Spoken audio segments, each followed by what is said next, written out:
Hello, comic book fans, and welcome to another live episode of Off the Rack. I'm Sal. And I'm Tiffany. We've got plenty of comics to talk about. We've got Spider-Man's most hardcore issue I've seen in years, The Dark Crisis, and all the fun independent comics I'm sure Tiffany read. I'm kidding. I think there's not much that came out this past week. I don't know what happened to me.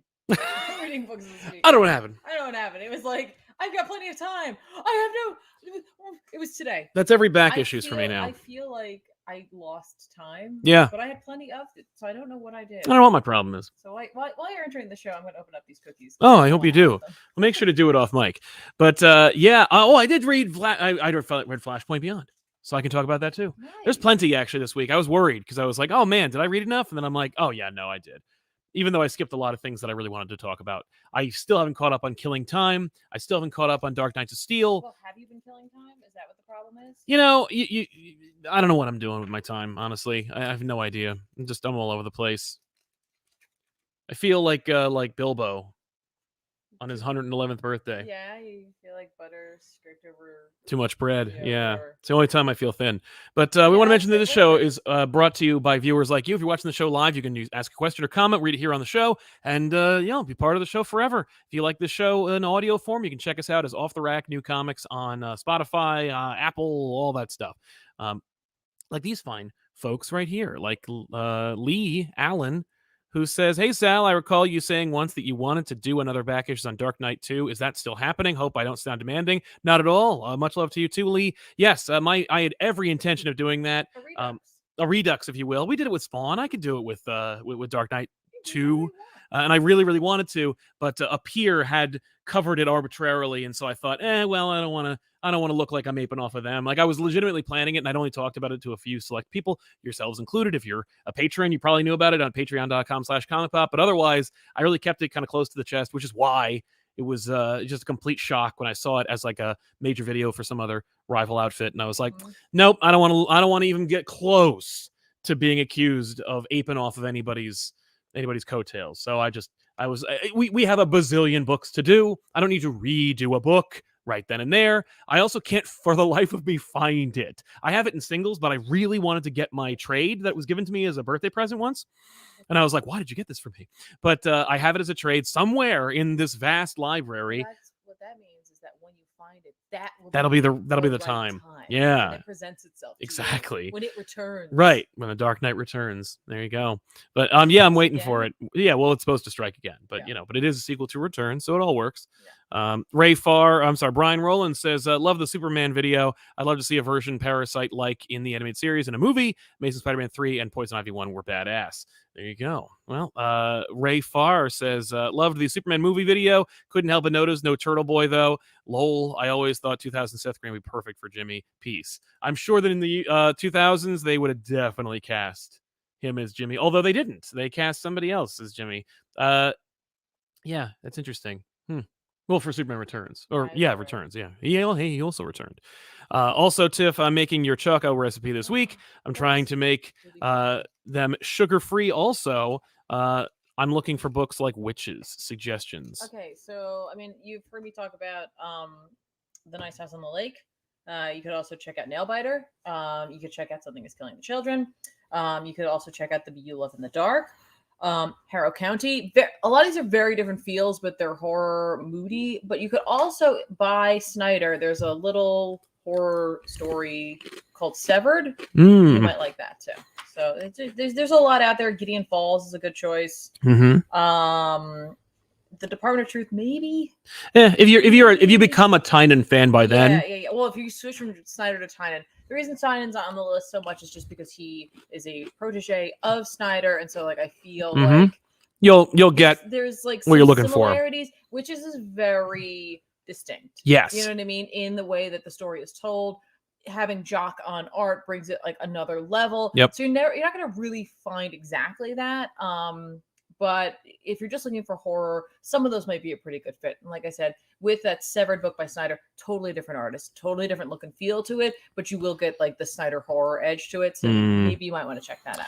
And if you're wondering what Brian and Ray are talking about, you can check out our video on pitching a Superman movie that I think everybody would enjoy.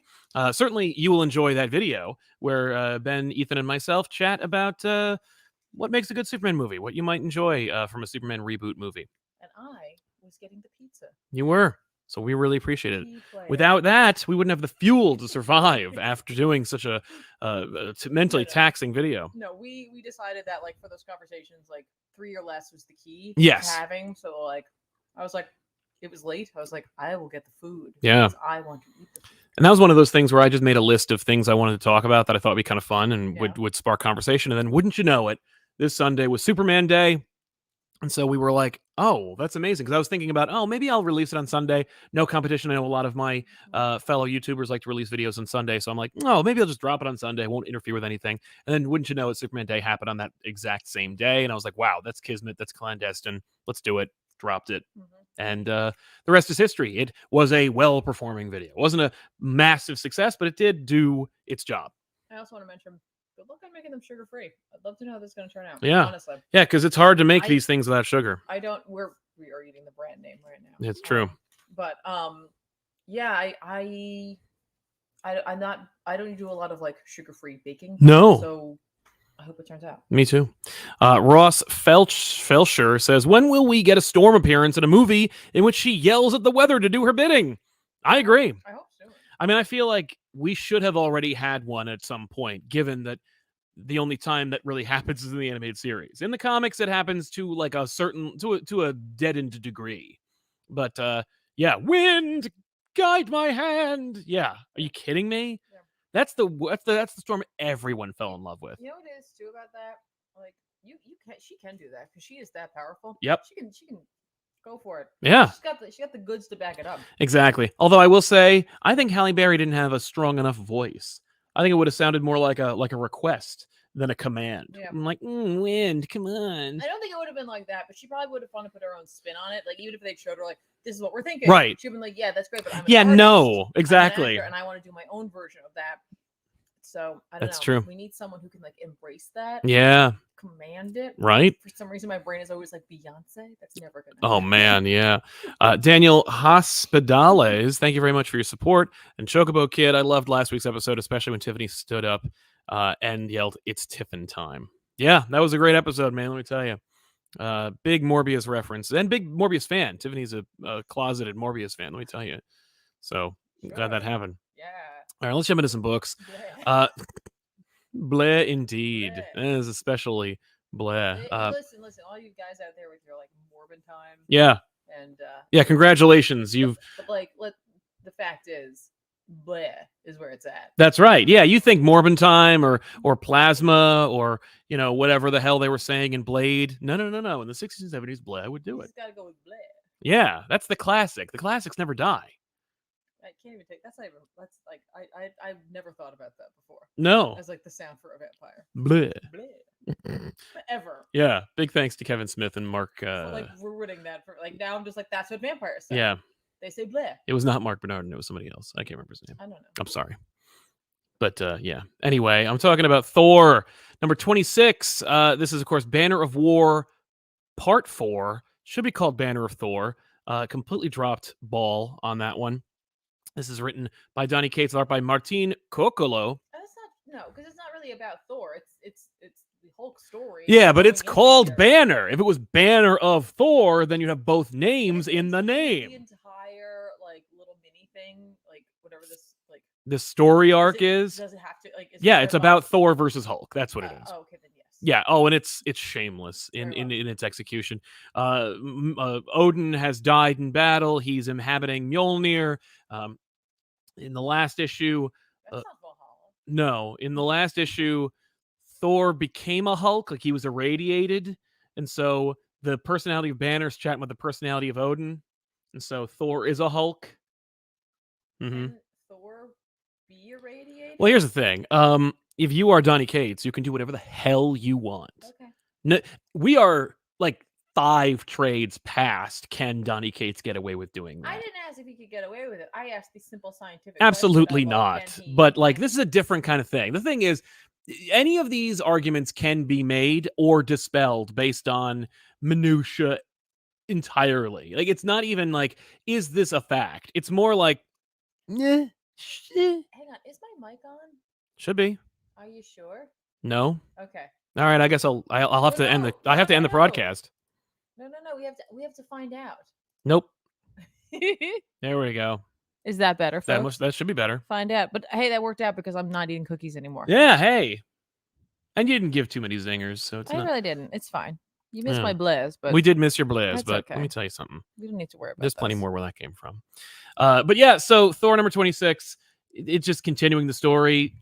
Thor became a Hulk. Iron Man tagged along and got his ass kicked. This is not about Iron Man, but for whatever reason, they were like, let's put Iron Man in this book. Maybe that's his next target. No, it's not. Kate's is like, I'm gonna write Iron Man. Maybe. Next. Yeah. Well, watch out. Cantwell, I think he's writing Iron Man. But yeah, so they fight. You know, that's what every book. It's every issue of the Kate's run of Thor / Hulk is they fight. This issue of Thor, by the way, if you were just reading Thor, you might be like, no, because this is just part of the. This just happens. This is just the Hulk book. Like, it's a continuation, and it's not like, I don't know why, for whatever reason, Marvel didn't go like, we're making this an event with like side books and tie-ins and a main book. Maybe they've learned a lesson. I doubt it. But maybe. Maybe. More like maybe they are cheap. But regardless, the Gary Frank covers are spectacular. The art inside is actually really, really fun as well. But like, getting Gary Frank to do these covers is like, wow, how cool. Mm-hmm. The ultimate result of this is the Bifrost is destroyed by an outraged, irradiated Thor. When is the Bifrost not destroyed? I know. I was like, you're breaking the Bifrost, like, and I know that, you know, we've done it before. Certainly, it happened at the end of the first Thor movie, like 100 years ago. But at the same time, I'm like, I mean, what, like, you know what it is? I'm always talking about like the problem where don't break shit you're not going to fix yourself, because not every other writer's priority is to fix the thing you broke. So like, as long as it's broken, it will remain broken until it is forgotten. You know, like the Avengers haven't been in a mansion in probably a decade. And I'm kind of like, are they going to remember they did that? I mean, the movie never even got close to that. So is there any cultural consciousness that even has a recollection of this? Have a mansion? Right? I mean, like, why would they though? Well, why would they? Because they're elite.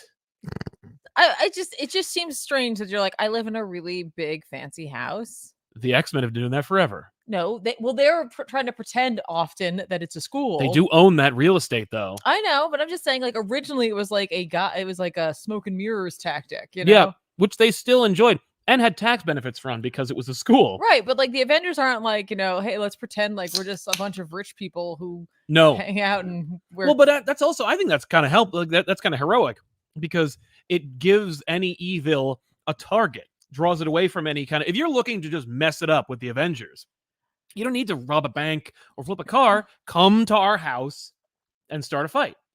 You know, keeps everybody kind of out at arm's length. Right. I mean, and the X Mansion blows up every other day, which shows just how dangerous that can be. Right, but like they're on like at least several acres of land. They're pretty insulated. They're both on acres of land. The Avengers Mansion's on acres of land. Is it in New York? Yeah. Where? I don't know. I don't remember what the address is. I think it's actually in Manhattan, though. Anyway, so they fight, and the end result is that Odin re-enchants Mjolnir so that Hulk can wield it. So that Hulk can wield it? Yes. It to face his son. He's like, okay, you got to fix this. Well, it's just, you know. So they switch places. You know, we got Hulk Thor, and we've got Thor Hulk. Lol. You know, it's supposed to be fun and silly. Like, if this was a crossover, if Thor and Hulk were from two different publishers, no one would be batting an eye. But because somehow, you know, this is in the same universe, people are like, what? It's actually worse than people are crying, what? Yeah. I haven't heard anybody saying anything about this. Okay. So, which I think is much worse than people being outraged. Thulk? I say that since no one's talking about it, that's been coined now. It's Thulk versus Whore. No. Oh. Telephonics helping us out. Tiffany is too quiet to hear. Keep the lights on. Will do. Thank you very much. We did fix that. We did fix it. But that was actually thanks to comments. I was like, just going. Yeah, you were like, what the hell's going on here? I'm like, wait a minute. There's too many people saying that I'm quiet, and I am usually quieter than Sal just by nature, but not enough for you guys to say anything. So I appreciate you guys making sure that we fixed it early in the show. Right. Daniel Hospedales, have you read Astonishing Times? 30-second thoughts. I won't give you 30 seconds, but I will say that I have read Astonishing Times. It's good stuff. It's written by one of my pals, Eris Quinones and company.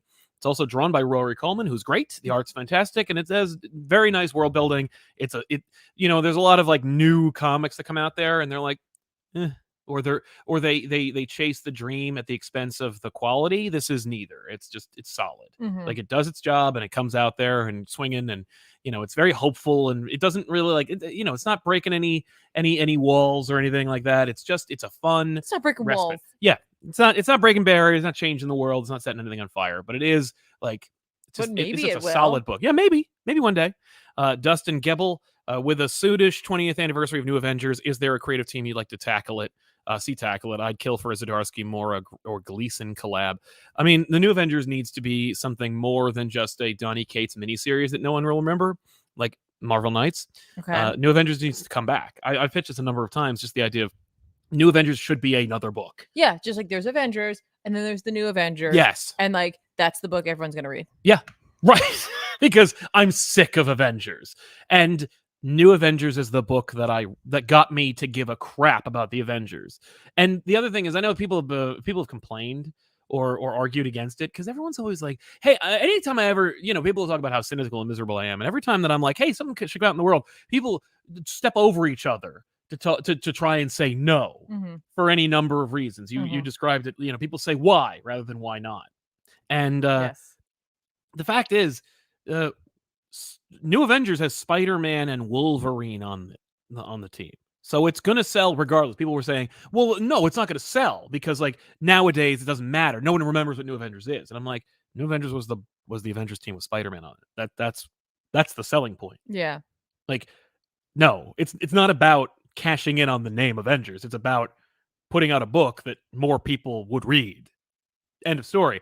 But I think it should also uphold the tradition of New Avengers being like this kind of not subversive, but more like street level fun, larger reaching kind of book. And I think Bendis was I didn't know anybody else who could have done a better job on New Avengers than Bendis.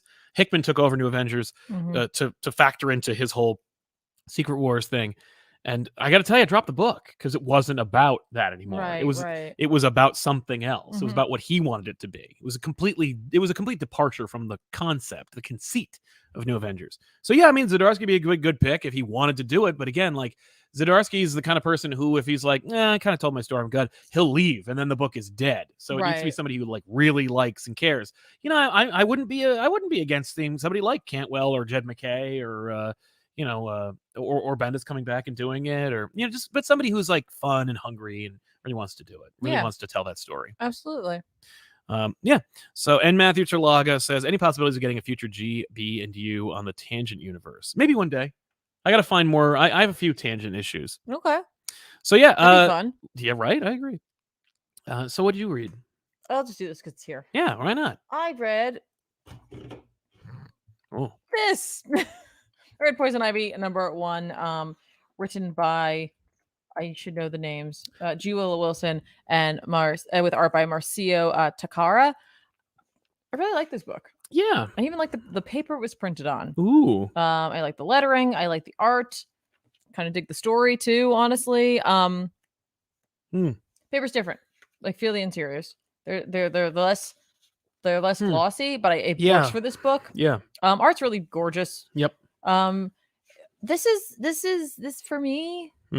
This is my Ivy. Like, this is closer to what I like from my Ivy. I don't mind villainous Ivy. I know people get real mad about that. Yeah, people pretend to have an opinion about that. I don't like. That's just that's whatever. Like, it works. It works for me. I'm fine with it. Yeah. But this is an Ivy who is no longer connected to the Green.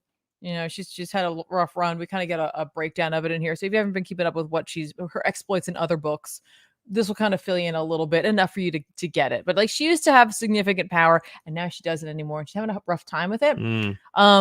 But this is like eco-terrorist Ivy. Hey, like she's had enough of humanity. She's like, it's not like people like an individual person. It's like people as a whole. Yeah, the problem. Yeah, and I'm like, that's just so. That's so in my brand. brain of like what she is. Totally. But like the idea of this book is that like we've got like kind of her diary, and it's like we're reading it wherever we are. Right.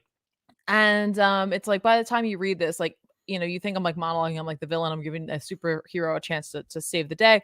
But the fact is, by the time you read this, it'll be over. Right. Oh, it's very Ivy Mandeus. Yes, and I'll be dead. Oh. And I'm like, okay. So, you know, like if you miss like a more villainous Ivy, but like who isn't a villain in her head, Right. you know, She's like the hero of her own story, yeah, like well, a true like, villain she should. knows that like what she's doing. She's like, yeah, like it's perceived as being villainous, but the fact is, I'm thinking about things on a different scale and a different level. Totally. And like, you know, humanity's a real problem. Like, you know, you put cows out here, and they're not supposed to be here. Like cows aren't supposed to be what they are, and they're not supposed to be here. And so like you're really ruining everything. You come in, you're ruining everything. She's like Agent Smith. Yeah. You're like a virus.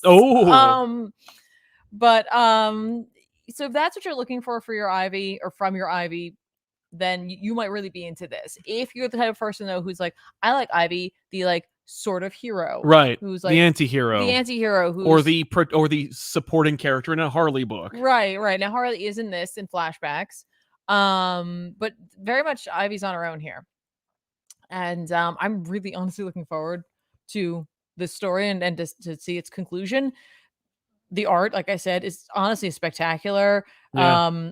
Takara handles Ivy as like just a person, like the standard, like she looks much more close to the original animated series look. Okay. And her original look without that costume. Yeah. She instead wears green coveralls. Okay. Because she's kind of masquerading as like a landscaper sort of. Yeah. But it's just kind of what her uniform will be. But she also handles literally everybody else in the world really well. I love Harley's look in this as well. Yep. And she does some really excellent panel work later on where like someone is basically the equivalent of like being high. I don't want to ruin it for you by explaining to you what's going on, but like we get some really interesting panel work akin to like Batwoman. Was it Elegy? Oh yeah, like it reminds me a little bit of that. Like, I see exactly what you're talking about. That way, we're not quite there, and the whole book isn't going to look like that. But when it's appropriate, it does look like that. Good. And I gotta tell you, like I didn't really have super high hopes for this because it was a Poison Ivy book, and like I'm glad that people like Ivy as like an anti-hero or like, you know, as a supporting character. But like I read that Harley and Ivy book and I really wasn't a huge fan of that book. So I was like, you know what, I don't know. And maybe because I was like not expecting much from it, it hit me a little harder. But like, or it could just be that she is more close to what my brain imagines her or pictures. Yeah. When you think of her. Or just as an example of how like she is a character that can walk different lines and it's okay. Like it's okay to let her do different things. Especially considering they're really trying to work this into what's been happening recently. So it kind of makes sense. So I say check it out. I think it's a solid pickup and it has like a million different variant covers. Yeah, I didn't get the one you wanted. I'm sorry. It's okay. They didn't offer me one. They just said, here you go. And that was the end of it. That's okay. No, this is a beautiful cover as well. But I keep seeing other artists who are like, here's my cover for Ivy number 3. Here's my cover for Ivy number 4. So they're not stopping. Yeah. Well, it's also that, like I said, like I think there's just something about this character. People want to draw her. Well, yeah. And so there's a cover out there for you too. So I say give it a try. I really enjoyed it. Fair. So we also want to mention, I forgot to do it at the top of the hour. Just a quick thing. It's current events, I guess, but I don't like to spend too much time dwelling on it. But Tim Sale apparently was admitted in the hospital today. This was from a tweet from Jim Lee. We just want to wish him and his family well. Hopefully it is not terribly serious, though I understand it is actually terribly serious. So we wish him the best and his family, support and love and peace, and hopefully a quick and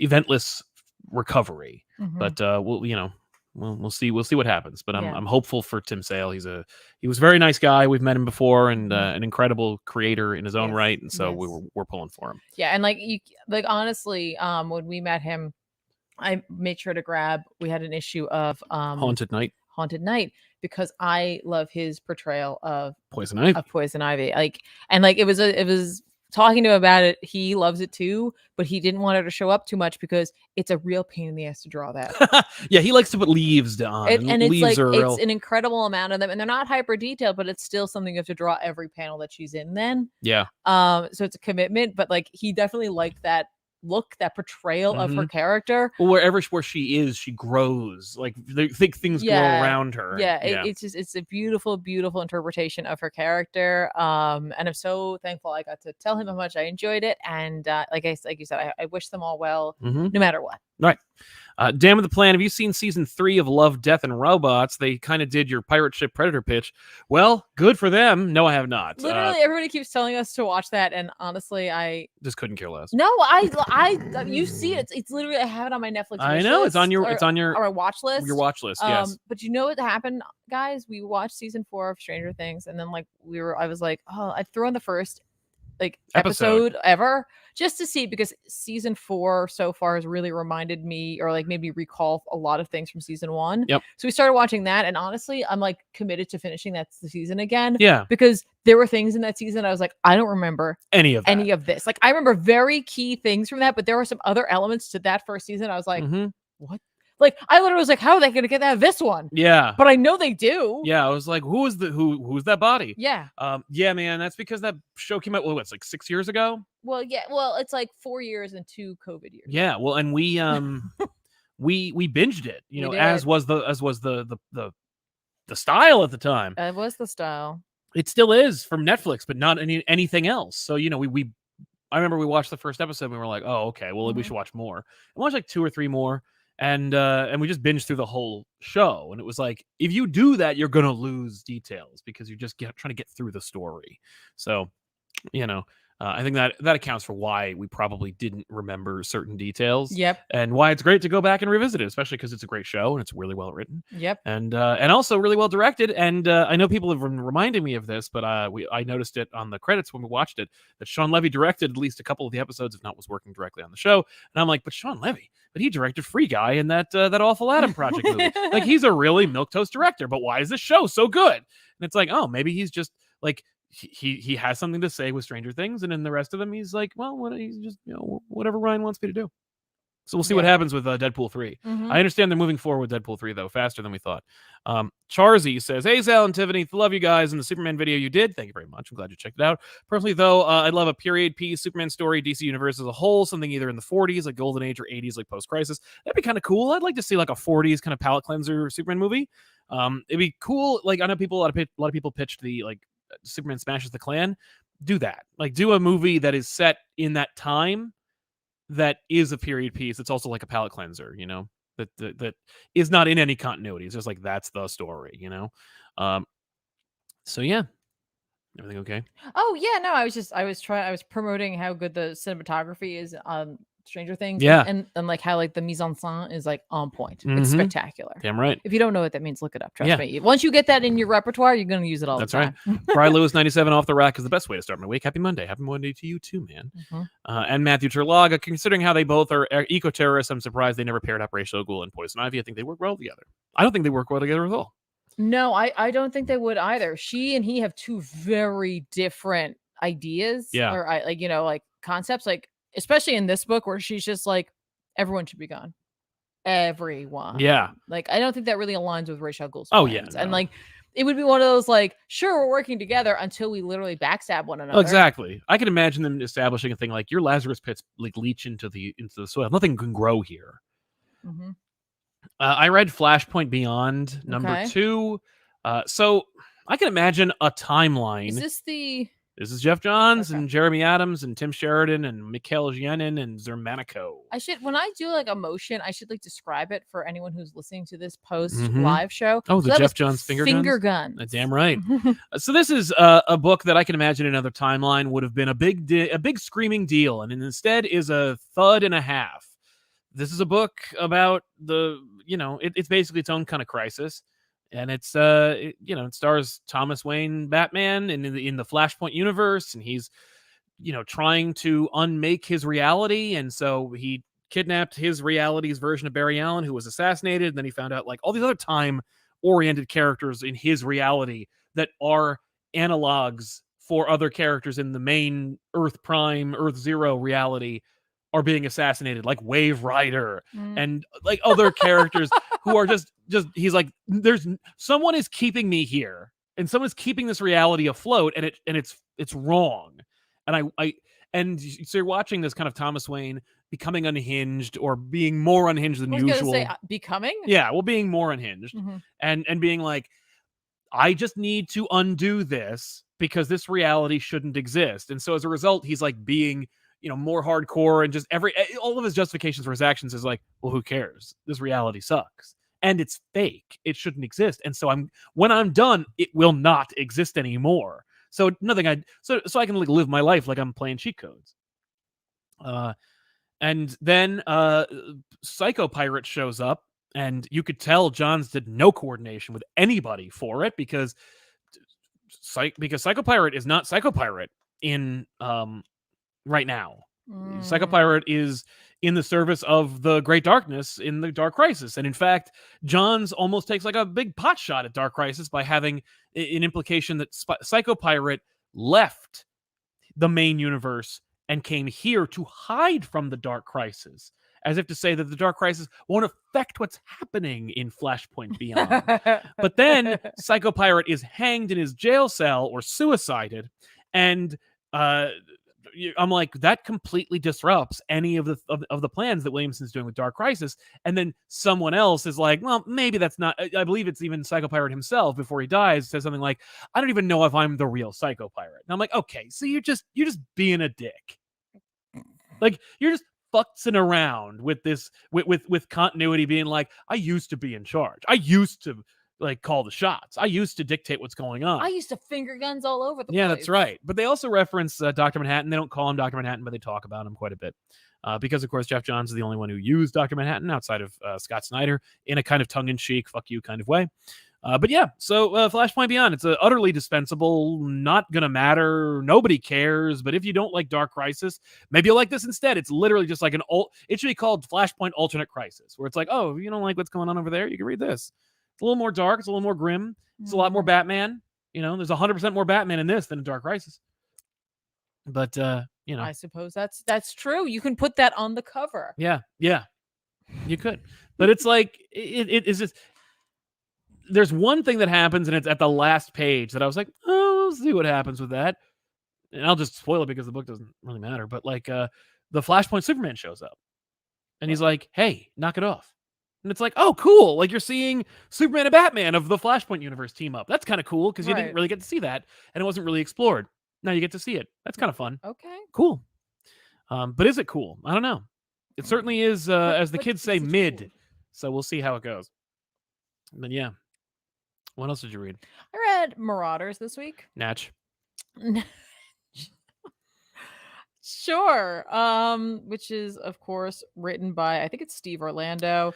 It is Steve Orlando. With art by Eleonora Carlini. Mm-hmm. And Carlini's art, like, when by issue 1, I was like, it's fine. And like, it's like, it just wasn't consistent. Yeah. Issue 2 was a little stronger. Issue 3 just as strong, but I still caught some of those like little moments of like, but like, it's very stylized for sure, and like I'm really starting to dig that style, like that stylization where it's consistent. Colorist is really doing some great work as well. Heavy lifting, you might say? Not heavy lifting. I'm going to give it a shout just out good stuff. To Matt Milla for just bringing some really good colors to the table, I think. Nice. This is a weird one. This book, because it's like I'm reading this because it ain't Marauders. Like, well, technically it is. There's Kate's in it, right? But they're not doing the but they're not doing what they were doing, which was ferry mutants to safety. Yeah.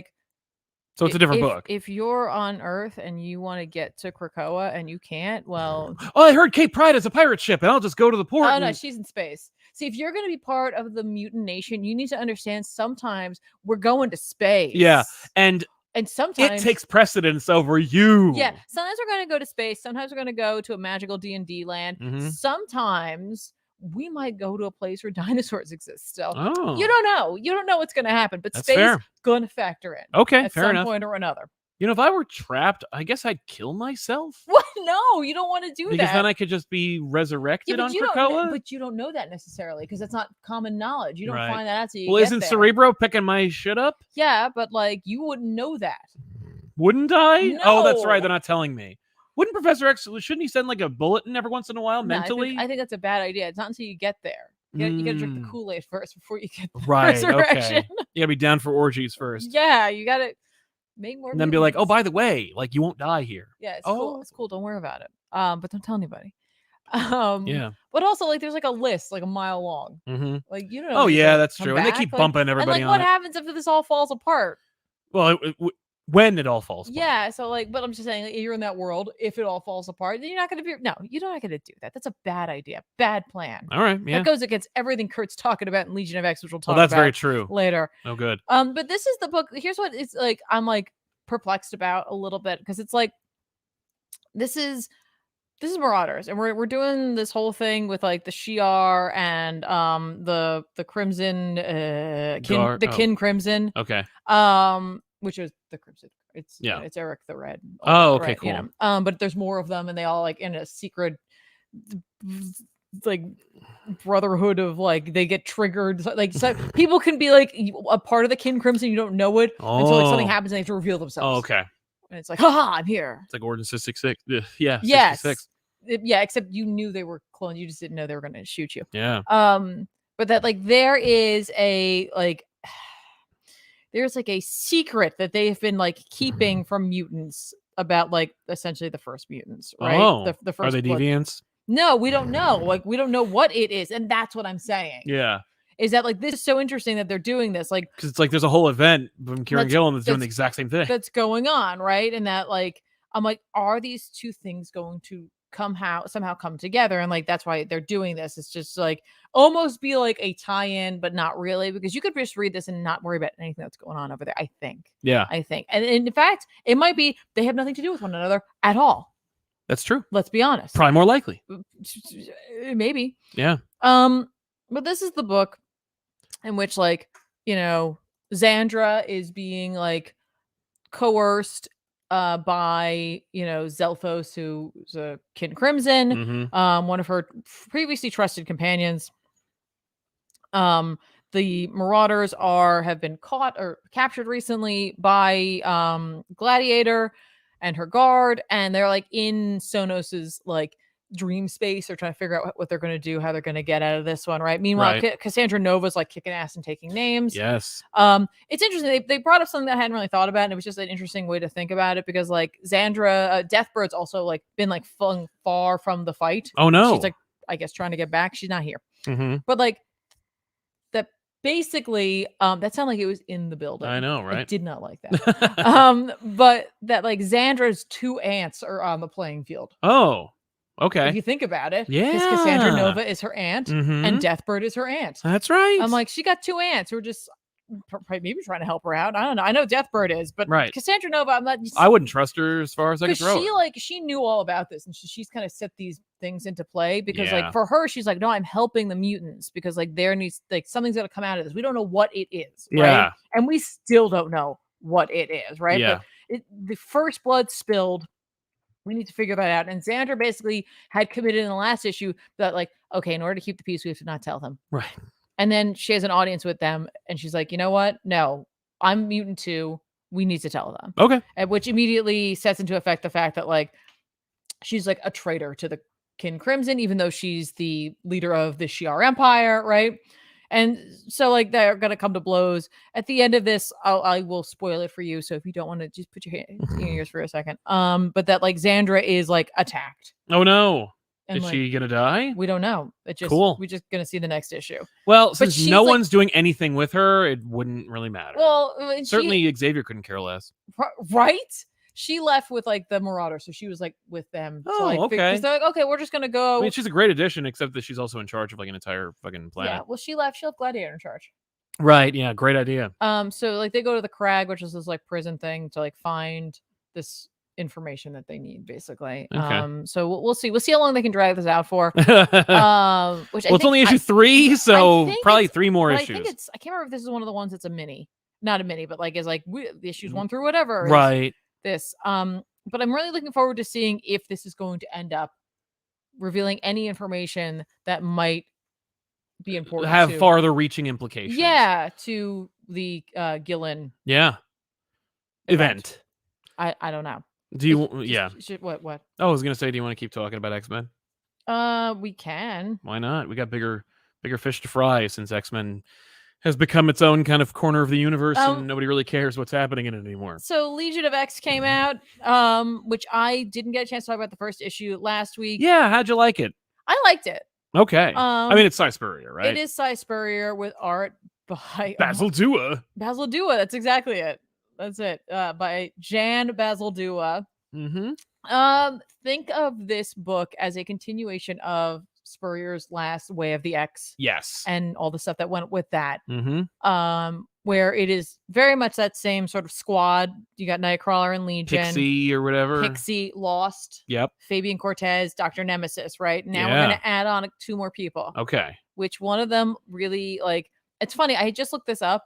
Like, I just recently been made aware of this character, which is like ironic and the point of this character, but it's Forget-Me-Not. I really love Forget-Me-Not's addition to this team because of their like power set. Yeah. That like they can't remember them. Yeah. So it really makes for great dialogue. Spurrier can handle it flawlessly. Nice.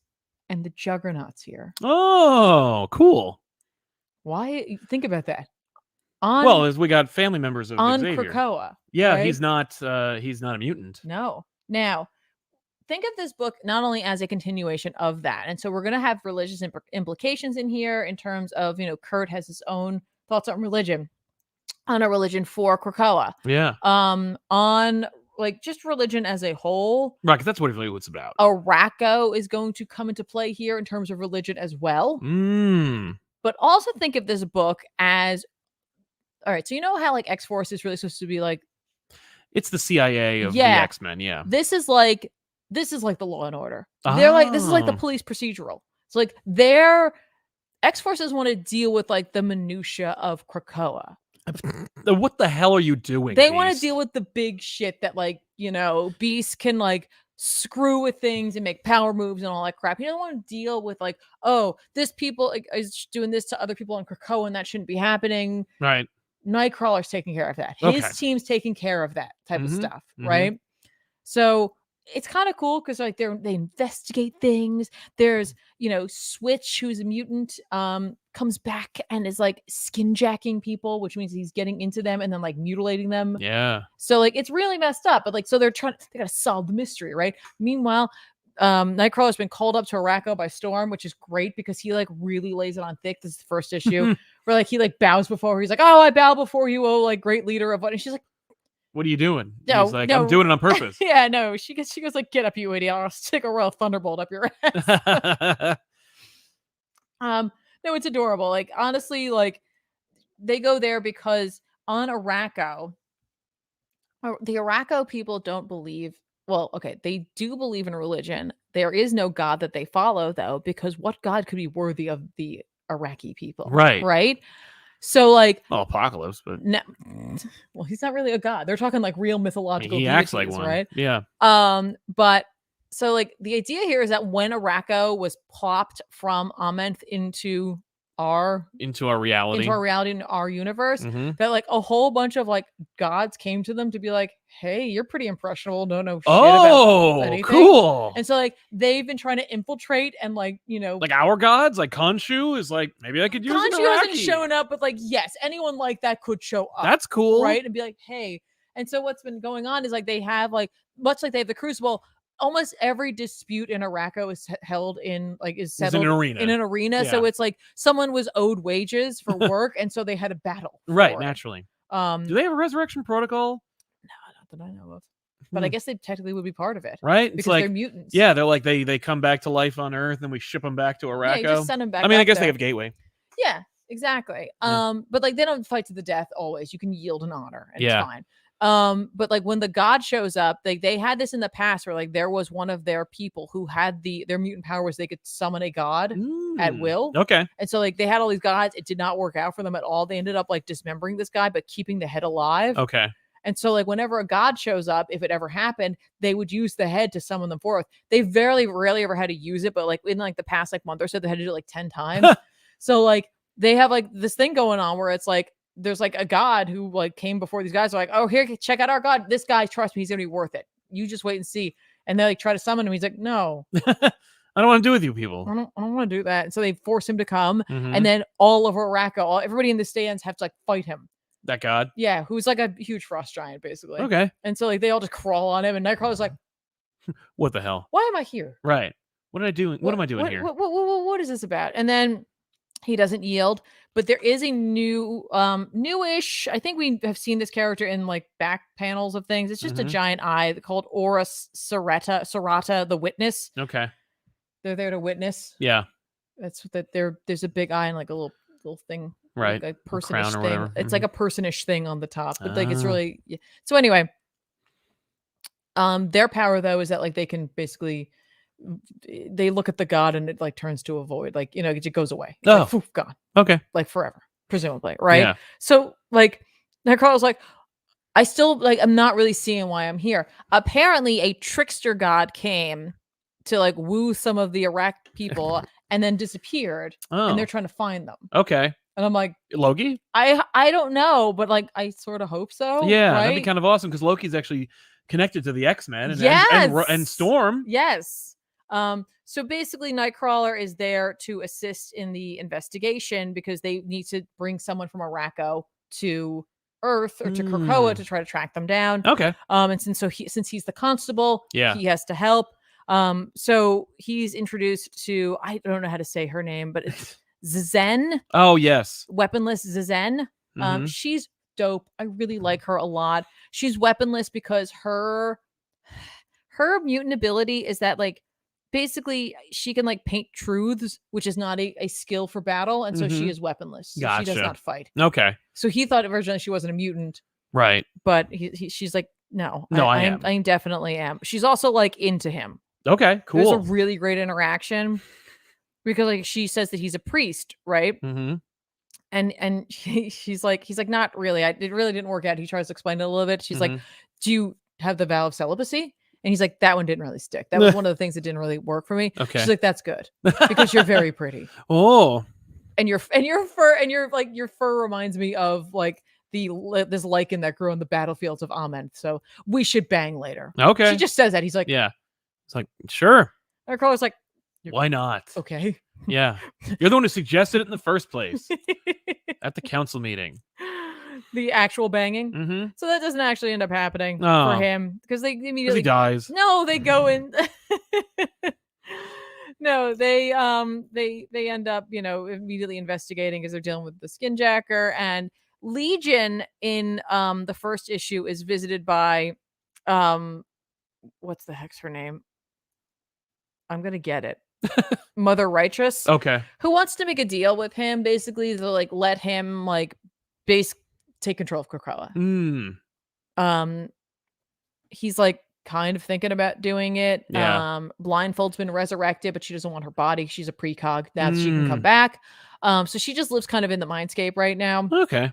But she does not want to have her body because like it makes her see horrible things of the future. She doesn't necessarily want that. But like he's like, you gotta help me make this decision. She's like, you need to live with your decisions. I can't help you make this decision. This is your decision, right? He hasn't made it, and in issue 2 he also does not make it. But like I'm like, is this the trickster god? Right. Maybe. Oh yeah. Like I don't know. We'll find out, right? So we got a lot of things going on here. A lot of moving parts. A lot of moving parts to this issue. So it's not quite as straightforward as the other one. Like the other one we were unraveling a bit of a mystery, but like it was a little more like tied together. I think this is going to be tied together simply because I know Spurrier's writing style. Yeah. But right now coalesce, I'm like, right okay, we're kind of all over the place, but it's working for me. And like issue 2 felt really good. Nice. Art's solid. It's pretty solid. Again, a couple of rough patches here or there, but like I dig the look of it. Coloring style very much mimics a lot of the other X books, so it has a good feel to it. Cool. Juggernaut is there, by the way. Not like initially he was told that he was there because Xavier thought it was a good idea, and so he got shoved on the team. And it turns out that's not what it is at all. Xavier didn't think it was a great idea, and Shocking. Like Nightcrawler fought for him. Oh, He was like, I think it's a good idea. Like I like the idea of like giving people second Forgiveness, chances. yeah. So Does like he have the crystal of Cyttorak? Like, is he Juggernaut? he does have his helmet, Okay, then there you go. but we didn't really get into that so much here. What his deal is on the island right now. All he knows is that like he was under one impression, and then it turns out It's another one. it's another thing that's going on. But like I do appreciate the fact that they found a way to introduce the Juggernaut into Krakoa, because like we haven't seen him. But like without him being a mutant, it's kind of difficult to insert him in there without it being like, you know, he's attacking or it's an outside thing or whatever. But like, so for, you know, Nightcrawler to be like, this is a good idea, because like Charles, he equates, and like again, here's Spurrier doing what Spurrier does. Like he brings to light something that it's like it's so obviously there, but like maybe you don't think about it, you don't see it this way. But when he puts it into words, you're like, oh, that like Xavier and his brother are like very similar. That like with the Juggernaut, like he is an unstoppable being that goes in like one direction, right? And that's how Xavier's mind works sometimes. Right. And I'm like, cool. Well done. Yeah, way to put that together. Yeah. So like if you liked Spurrier's work on Way of the X and you like that sort of investigation, like, you know, police procedural kind of thing, you might dig this book. Spurrier, you know, much like Gillen, pays attention to what's going on. He's playing in his end of like the playground. The X world. But like, you know, tries to keep within like what's happening for sure. So I really like it. Cool. I like it quite a bit. And I'm looking forward to seeing what Legion's going to do, because Legion obviously he's an X factor on Krakoa, just because of the fact that like honestly at any point in time he could just end it all. Yeah, and I know the Zorn brothers were around him. We don't see them quite as much here, like to keep him from. Yeah, but I think that's because we're spending more time with him in the Mindscape as opposed to where he is physically. But we also know that Xavier is keeping tabs by having Abigail Brand keep tabs on him from space. So okay. Yeah. So it's like it's a lot of like mistrust. Yeah. But like at times I'm like, it's fair because like the book clearly is painting it where it's like you got to give people a second chance. I totally get it, but like we are talking about the Juggernaut and Legion. And I'm like, yeah, we'll see. Yeah, we'll see. I do like that these newer books are dealing with a lot of Xavier's like skeletons in a way. Yeah, without ever showing Xavier dealing with them. Right. That's fun. Dante. Also, Warlock's dad died. Oh no. His space dad. Oh no. What? It Blindfold show like or told Legion about Phalanx. Also, Warlock refers to Douglas not self-friend, but a self-maybe friend. Oh no. What does that mean? I don't know. But I noticed that like I was like, what? So little things like that. Why I think I like Spurrier so much. Well, sure. Dante Cook, hey Sal and Tiffany. I have to go, but wanted to say Poison Ivy was fantastic. DC Pride 22 was a steal of the month.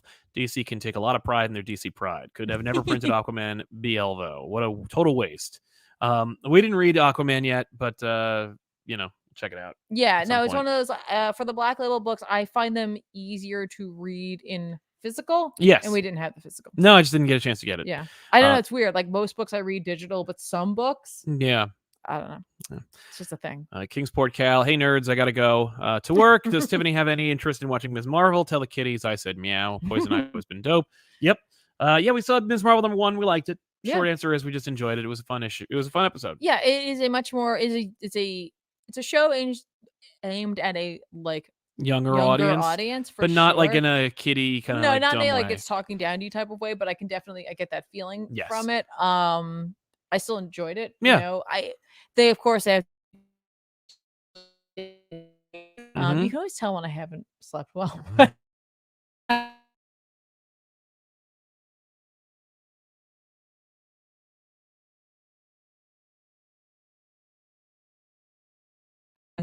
World. Yeah.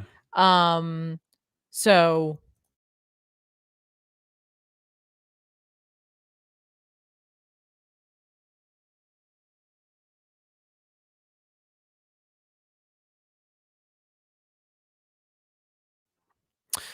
Davis Adam, love the Superman video. Thank you very much. Sal, any book recommendations for a summer book club? I'm starting with my friends. We're all 20 and 21, if that helps. I guess it does. Yeah, I mean, like, you should definitely read Saga. You should read any seminal issue or series. Like, you should probably pick up Sandman, check that out because of the show. Yeah. That's not a bad place to you jump definitely in. Sandman for sure. Just because if you haven't had a chance and your book club hasn't had a chance to read it, it'll be really good for you to get a feel for the original source material. And enter into the show just to like see what the changes are. Yeah. Yeah. I think that's a pretty good list. Right. I mean, you could also do like some classics, like if they haven't read like Dark Knight Returns, you or could Year do something One like that, or like Watchmen. Just like Yeah. if these are books they haven't read for some reason, just to do some of these like classic volumes and just make sure it's like, so that way they have read it and they have a forum to discuss it. You know? Yeah. And also it's kind of fun to do some older stuff and some newer stuff. Yes. So like you could also maybe do trying to think of something new that was like Mr. Miracle Mr. or Miracle. I was gonna say like kind of like the Strange shorter... Adventures. Oh, Supergirl, Woman of Tomorrow. for sure. There you go. Yeah, there's a lot out there. Perfect Orb. Hey, Sal and Tiffany, been loving your back catalog. Any of you read the superhero web serial Worm? It's about a teenage girl who controls bugs. Nope. No. Why is it called Worm then? I don't know, right? Are worms bugs? I guess they could consider to be. I don't think they are. They have no legs and they don't have an exoskeleton. No. Matthew Chalaga, I don't really care for this era of X-Men. Watching old back issues, I think I finally realized why. This is X-Men's clone conspiracy. It fits so well, right down to the shady leader wearing a big stupid headpiece all the time. I guess Clone Conspiracy is shorter, certainly, and more blasphemous. I think this is like just a period in X-Men's history where like X-Men's in space. You know, when X-Men was in space for a long time, or Magneto was in charge, or they spent a lot of time in the sewers. Like, so thank you so much, by the way, for your wonderful super chat. No, Very generous super chat. So thank you for that. I will say though, I don't think it's necessarily like that, because it seems like to me when X-Men go through like a period, it's an opportunity for writers to play with new toys in a way, like to play with new setups. And Krakoa has honestly been the greatest opportunity for writers to come along and be like, let's try stuff we've never seen before and have it make sense without having to try to force it, like to put characters together, just and like be like, okay, fine, we'll work together, whatever. Like in this world, it works. And so you get to see these interactions you would never get to see ever. Yeah. And I think we all know in our heart of hearts that this is not forever. Yeah. And so it's just a time of X-Men. With the clone conspiracy, that was a little more like, I don't know what that was or what Slott was trying to do. Yeah. It could have been an opportunity for him to like put all the toys back in the toy chest and like give you a plate, but like it didn't. It didn't do that. Yeah. It didn't do anything. Dante Cook, is there even talk about a Marvel Pride this year? No. And if there is, I haven't heard it. And finally, Dan Dragon. Hey guys, what are your thoughts on this issue of Spider-Man? Personally, it was very underwhelming or underwhelming. Well, we're talking about that along with many other books on this show, which we'll get to in just a second. So Dark Crisis #1, of course, written by Joshua Williamson. With art by Daniel Sampere, and this is the beginning. This is finally no more roads, no more whatevers. It's happening. We're doing this now. This is the Dark Crisis. We're gonna talk about Dark Crisis. Yeah, before Spider-Man and before Savage Avengers. Jeez. I mean, we could talk about Savage Avengers, no, I'm but just like saying, I'd rather have it on time. But Dark Crisis. Yeah. Let's do it. What'd you think? Yeah, this. I'll be honest, this felt like we were spinning our wheels out of the gate. Like, this book didn't feel like I could get any traction here, because I was like, what is the point of this? Yeah, my issue with Dark Crisis was the fact that Road to Dark Crisis did this already, and that that Justice League 75 like did this already. The Road to Dark Crisis was the most egregious because it was people being like, oh my god, the Justice League's dead, what am I gonna do? And like, listen, Death of Superman happened, and like they did that for like a year. Oh my god, Superman's dead, what am I gonna do? Like every issue is just like, oh my god. But like, you know, you can do that once. And so I can understand why they're not fully indulging in the death of the Justice League and the fact that nobody wants to play with that. Like, no Green Lantern, no Flash, no Superman, no Batman book is talking about it, because they couldn't care less and it's not involved. Like and because DC is a house divided. Like, it's just a complete free for all over there. Clearly, like Mhm. there's no cohesion. I mean, look, they got the Jeff Johns book going at the exact same time, and it's doing a completely different thing, and Right. it's just hiding from this thing. And it's like the Dark Crisis. It's a holdover. You know, the name is a holdover at least from like 5G. Like they were setting up the Dark Crisis. You can read your Tales from the Dark Multiverse, Dark Crises references Mhm. galore. It's not the same Dark Crisis at all. Yeah. And Williamson is doing the best he can to tell a story about legacy and about like history and to kind of sum it up. But I will tell you, it doesn't feel like a crisis to me. No, it really it doesn't. It doesn't have that feel. Mainly because there's no there is no backing from the publisher. Like I feel this is in a void. Like it's gonna be weird when this is collected. Like 10 years from now, people are gonna go, "Hey, remember the Dark Crisis?" Like, And that's no. That's what I was talking. Like when I said before, like how tedious the other issue felt, because I don't think I read Road to Dark. I read the other thing. Yeah, you read the other thing. And just how tedious it felt. This didn't help me feel any less, because this just made it feel even less important to be doing it. Yeah. Like there was just something about this issue where I'm not saying I needed to be like grandiose, but this just felt like a standard issue of like Justice League. Sure. Yeah. Oh, well, I mean, especially if you read like the Morrison era, where every issue or every story arc was like the biggest, most important, bombastic thing in the universe, and no one else was referencing it. So like you were feeling like every issue you picked up of that book was like the most important issue, Right. as long as you were only reading that book. Right. But at the same time, I can't deny that everything in this book is good. Like everything in this book is something I've been asking for years. Like I want them to acknowledge the history. I want them to acknowledge the past. I want them to execute a supposedly universe-shaking book that at its core is about the history of the DC universe and about the hope of its characters.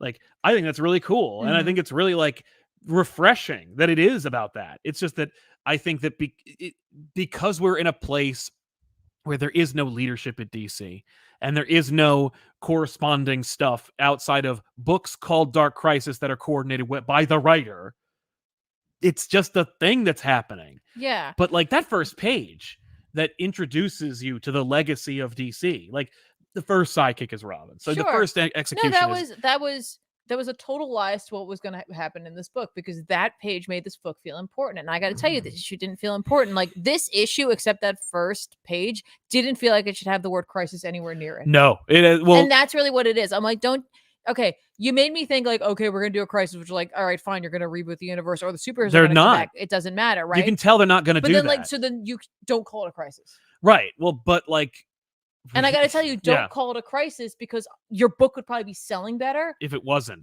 called a crisis, because people are done with crises for right now. I think the book is like really, really selling well, though. Okay. Like I think the only reason it is selling is because it's called a crisis. The problem is, it's not delivering. Not at all. So like issue 2, let's see where that goes. No, I mean, like the last page killed Beast Boy, you know? Sure. And if you cared, like that would be a big deal. And you know what he's not gonna die. Like that's the thing. Like for some reason, there's no weight to anything that's happening. Why is that? Like, why is this different from anything else? I don't know. Identity Crisis. Identity Crisis. Like, they killed Blue Beetle. No, that was Infinite Crisis. This feels like bad CG. You know how bad like CG effects, or like in movies, or like even like a bad CG animated stuff, like cartoon or whatever, doesn't have weight to it when a character moves. Yeah, that's what this feels like. They're like doing a shadow play for me. It's just a show I'm watching. I'm very aware I'm watching a show. Right. I'm very aware I'm reading a line wide. That's what it feels like. Yeah. And like I know that's like people are going to accuse me of meta reading, but like I try really hard not to, and I really just try to get into things. And there are plenty of DC books that pull me way into it, and this just feels like Like, I feel like we're going through the motions. This isn't even, the problem is I don't think you can help but meta read this book, because I mean, like, if you know, and the funny thing is maybe it doesn't matter. Maybe most people are not meta reading it and that's why they're enjoying it so much. But like, the fact is, you could tell that when they were going to execute the Dark Crisis beforehand, like we have all this information, and and it's none of it comes from the source. Not capital S source like in DC, haha. But like none of it comes from DC. None of it came from DiDio, but DiDio was in charge, and DiDio clearly wanted to make 5G happen. And like Rich Johnson of Bleeding Cool had direct access to people at DC. So like he scooped a lot of stuff about it, and he was very obvious about what was happening and shared a lot of information. So we knew that like they were going to do a thing, and like Future State was clearly a restructuring of 5G. Right. And it's like, what was that going to be? Out with the old and with the new. Like a lot of characters that were invented for the Future State 5G thing were invented so that they would be there. Aging up John Kent artificially was part of that deal. Right. Jace Fox's existence is part of that deal. Right. Yara Flora is part of that deal. And then to set that up and to know that like the next era of DC was going to be like new young people. Get rid of the old guys. Yeah. And then they were like, never mind. Don't do that. But then to make this book that's like, this is about legacy. And then to have John be like kind of the only one that made it out of there because everyone else still wanted to tell stories about young John. And, you know, PK, whatever, Phil Kennedy Johnson, like, is doing a story. No, Tom Taylor's doing a big ass, like, John Kent story. Like, he's the only one who can, like, speak with authority in that universe. Yeah. And so he's like, let's do the thing that everyone said I was going to do. Let's make that young Justice League. And then the members of the Justice League who would have been the JLA from 5G were like, nah. Yeah, listen, which I think is funny, but it's also weird because then you get this like this weird Justice League at the end of it that like people are losing their minds about, which I'm like, how could you possibly care? Yeah, because like and that's the thing about this, and like it's very obvious this isn't going to stick. Yeah. Well, no. And right, but like, does it need to?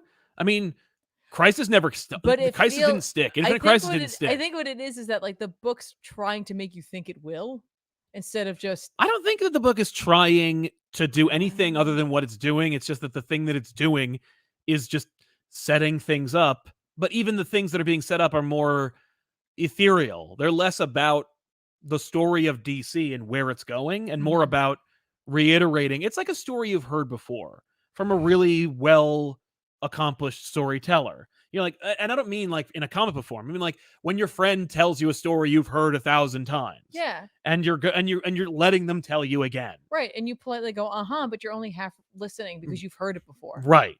That's what this is. So that's not good though. No. But it's also not bad. No, I think you're misunderstanding that. I'm not misunderstanding. My I'm just saying is that like it shouldn't be called a crisis. Well, but there's nothing they could, but it wouldn't sell if they didn't. Who knows? We'll never know. Yeah, but we do know that it is one of the number one selling books. So like, sure, it is working. Sure, it certainly wouldn't have sold if it was called DC Universe Special. It's also a number one.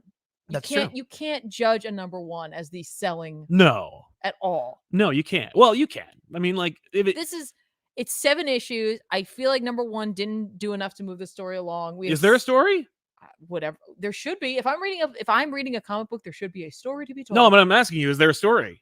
I don't know right now. Because like the end, like the last few pages try to be like, oh yeah, don't forget about Pariah. Yeah.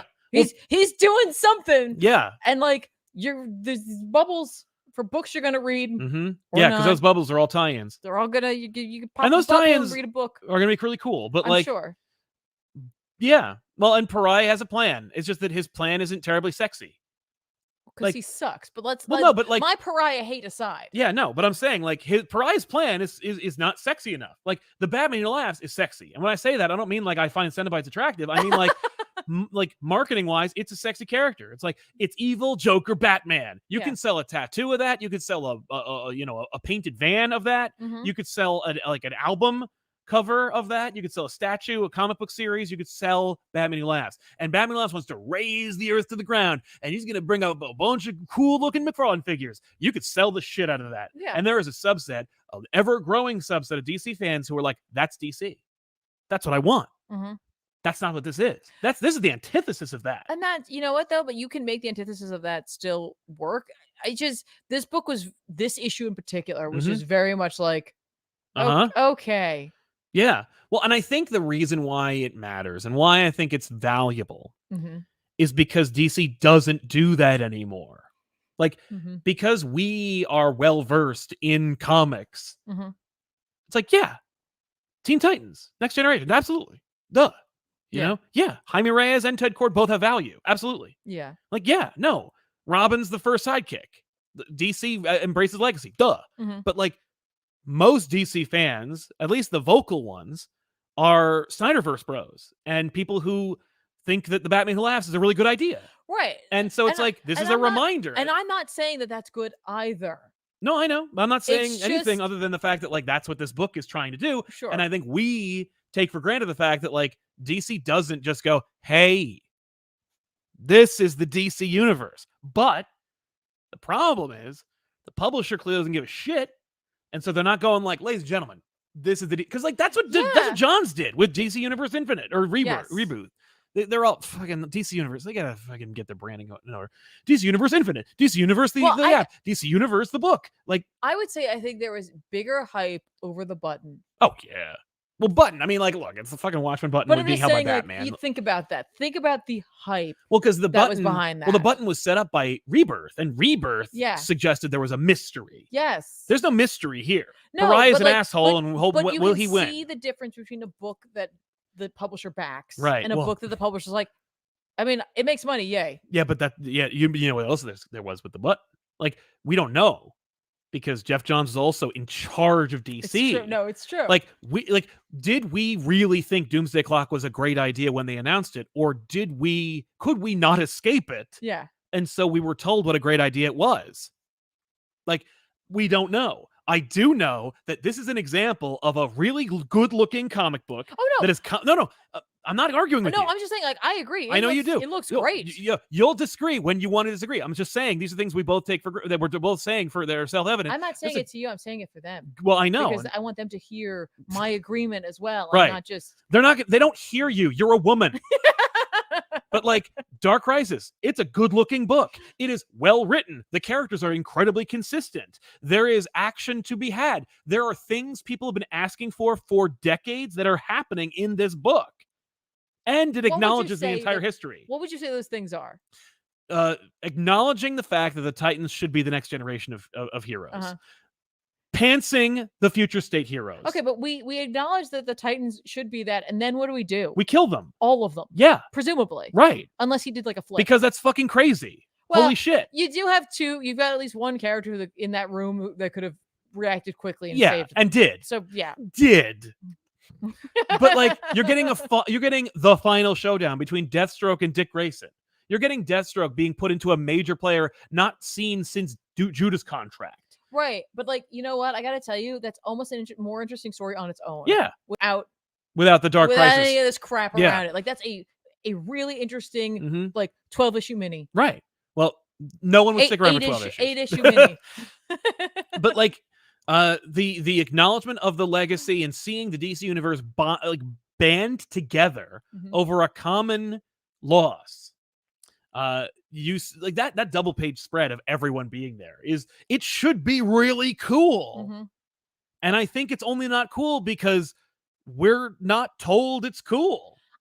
I think for me it's or it's just because what we've been saying that Snyder broke the DC universe. He kind of did. That Scott Snyder ruined the DC universe with his goddamn metal bullshit. Right. And so like I also want to, because I do see like some folk talking about it, and I'm glad you guys are chatting about it as well. Yeah, please. But just people like the word hate came up, and it's like, I'm not saying I hate the book. I just want you to stop right now, because like that's not what I'm saying. And people might be saying that, but that's not what I'm saying. What I'm saying is I'm too fatigued for this book. Right. And it doesn't do enough for me to make me care. And that's actually worse than hating it, because hating it means that you've got some you sort feel of passion for it. But what I'm saying is that like I'm just like, I just don't really care about this book, which is honestly worse in its own way. And it's just, I want more from this, because I do think that Williamson is a good creator who has a passion for the DC universe. But this first issue just left me like, okay.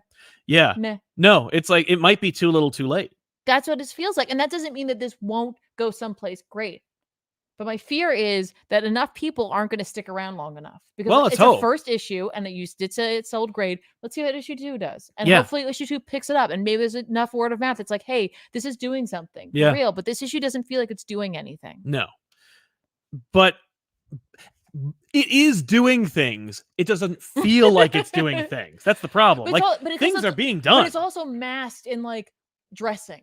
You know what I Mhm. mean? Like, there's a lot of window dressing of like, okay, we want to acknowledge the future state thing, so we got to do that, and like, that's fine. I appreciate the fact that like those characters had reasons to not join, and it like they're like, see, we're gonna do the Well, it's obvious like, thing, and I just don't give a shit. and that's Like, I don't want to totally see them on the Justice League. I don't care right. But like, about these characters. there's just a lot of like things. There's a lot of plates spinning. Yeah. And then right now, I can't quite pinpoint what plates I need to really be watching Right. or caring about. Right. There Because is no I don't really protagonist. care about any of them. There is no protagonist to the Dark Crisis. And that's maybe it's Pariah, but even he is also the antagonist. he's not anyone's protagonist. Well, he He's might not be even the protagonist of his own story. No, because he sucks. well, because he's a victim. Like all he is a victim. Yeah. But like clearly there is something being done. I don't know what this is about. You know, Yeah. Pariah is going to build a machine. He wants to see his family. Maybe he's going to do like, he's got the Dark Army, which he already used to kill the Justice League, which he didn't even because he killed the Justice League himself using crisis powers. Like, I don't know where this is going, but unlike a great mystery or a like compelling story, I don't really care. That's the problem. And like, I'm hoping issue 2 will set that up, but enough. This is one of those things where it's like, you got to trust the creator. Like this issue, and what's also a hat trick in its own right is the book doesn't make you feel like you have to do your homework. The book did the homework for you. Yeah. But so it's at least it's not like, oh my God, I get through all this stuff just to get to the point. Like, no, the point is this journey, but there is no protagonist to ferry us through this journey to make us care. You got to ground it with a character who has stakes in it. You know, like, right? Because like, it's funny because you think it's John, right? But it's but not. the book opens up clearly about Dick, but then by the end of the issue, but you're Dick like, needs to fight Deathstroke though, so like that he can't be about. I that. know, but no, like, I'm saying that's what it is. That's what so it is. frustrating. Like the opening that I actually really enjoyed like that very quiet opening. Oh yeah, I was like, that's really beautiful, and like that really, but like that, nothing else in that issue lived up to those first few pages. No, and that's why I was like, oh, yeah, oh, I know, but I like, want it. This book, even if John is the protagonist, those first pages don't set that up to be not what at it's all supposed to be, and I'm like, because John didn't earn it, because John's not the original sidekick, like because John's just some character that was invented like 5 years ago. You know, like yeah, it doesn't really matter. I do recommend it because I do like it. Well, and I want, the problem I think is just like, we all read these things and we all know who the hierarchy is. And I know Josh Williamson is not in charge. right. So like, even if the less, because like, look at Rebirth. Rebirth was all about like, you know, we fucking things have gotten really dark. We gotta, and then John's like left and they were like, never mind. Here's Heroes in Crisis. The literal opposite of Rebirth. So like, but that's also, if you're feeling that fatigue, like that might just be like the weariness of reading comics. I remember One More Day was like, I didn't care that Mary Jane and Spider-Man's marriage was ended because I was very aware at the end of that these are fake characters that aren't real, Right. and that none of them are immune to editorial control. And so like, maybe that's just being hyper aware of like the fact that like this is the mechanicry of the industry. Except then it's hard to explain then when certain books come along and like and make you care and just make me care. Yeah. You know, and it's not always the same books. There are just some issues of some things that like just yeah. No, the book needed a POV character. It needed something. I don't know what it needed. If you read Justice League Incarnate, that actually has more stakes and weight, and it's leading up to this. And it's written by the same person. Right. And it's because it's about characters that like, it's a smaller group of characters. It's actually the same group of characters. Not the same group of characters, but the same size group of characters. And yet it somehow manages to work. And I don't know why, but work better. But we'll see what happens with issue 2. I trust this creator, and I know that I enjoyed the issue on a technical level. And but again, it did not like grab me the way that it really should. Every time we talk about these books, I feel so bad because I'm like, what if he watches this? I know he does. I'm sorry, Josh. It's not. Listen, I read Birth. I knew who you were before he did because I read Birthright. Yeah. I'm just saying. But like, I gotta be honest. I gotta be honest with my feelings. No, it's true. So it's true. But I also, because I do know because we both know his work and we do trust it. I think that there's more to be. I think it's like you kill the Justice League to get their attention. Yeah. And part of the reason, by the way, that I'm continuing to read this is so that we can have these conversations. Exactly. Because I think there's more value. You and I are coming from two different, very different perspectives on this. Yeah. And listen, at the end of the day, right now, what I'm feeling is I really hope that this book wins me over. This is the I really do, because I want to care, and I don't want to feel that fatigue, and like I want to like come into like a DC like event and feel excited and like exhilarated by it, and like it's just not there. Yeah, I don't know if it even. Well, we'll see, but we'll see. Okay. This is the DC universe I want.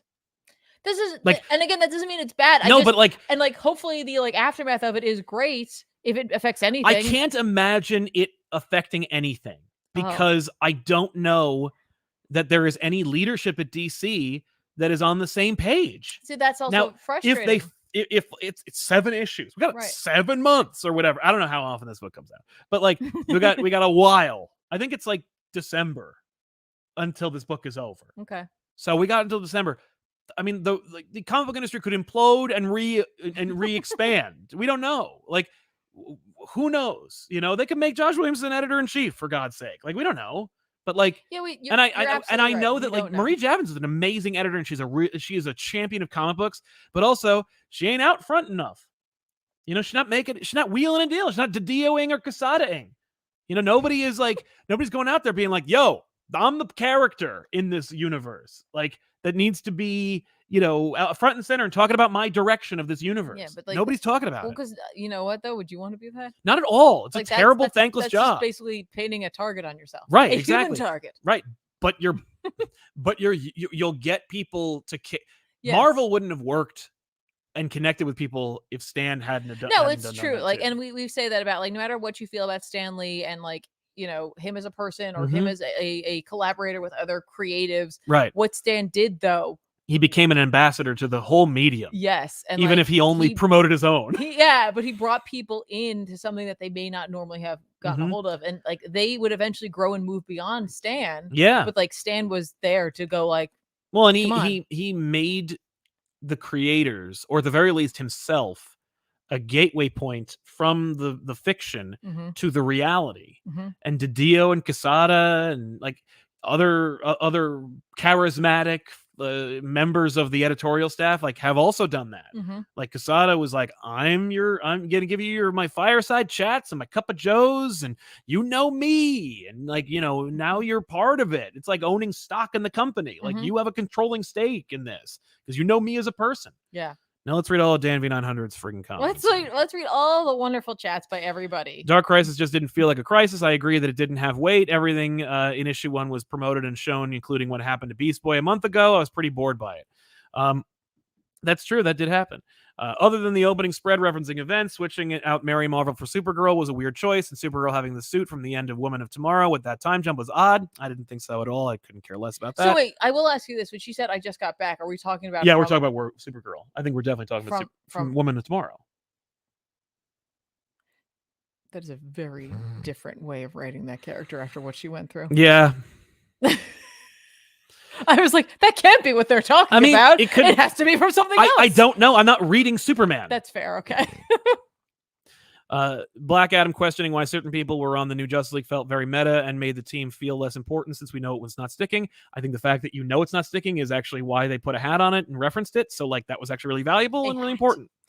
Well, I get what they're saying though. But also like why make a team that like people are going to poke holes in anyway? Like, why not make a team that people would vehemently defend instead of a team that's like, what? And I mean, like, but it's supposed to represent a team of John desperately trying and failing to be a leader.